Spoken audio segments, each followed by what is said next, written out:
చాలా మంది అంటూ ఉంటారు, నువ్వు అంత సెన్సిటివ్ గా ఉండకు, కొంచెం నిన్ను నువ్వు మార్చుకో, లేదంటే చాలా కష్టం అని చెప్పేసి మనకి సలహాలు ఇస్తూ ఉంటారు. కానీ సున్నితంగా ఉండటం లోపం కాదండి. మీరు ప్రపంచాన్ని చాలా అందంగా చూడగలుగుతూ ఉంటారు.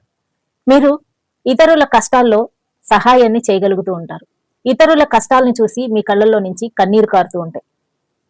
మీలాగా అందరూ ఆలోచించలేకపోతూ ఉంటారు.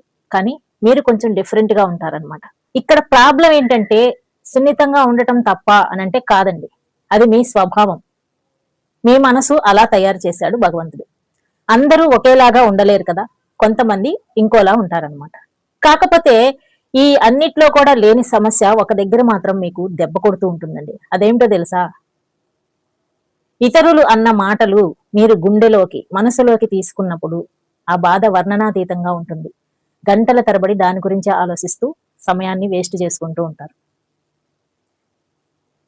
కాబట్టి మనం ఇతరుల మాటలని మనసు లోపలి దాకా తీసుకోకుండా ఉండాలి అని అంటే ఏం చెయ్యాలి? సున్నిత స్వభావం అయినప్పటికీ కూడా ఎటువంటి మనసుని కష్టం పెట్టుకోకుండా ఉండాలని అంటే మనం ఏం చేయాలనేది ఈ వీడియోలో చూద్దాం.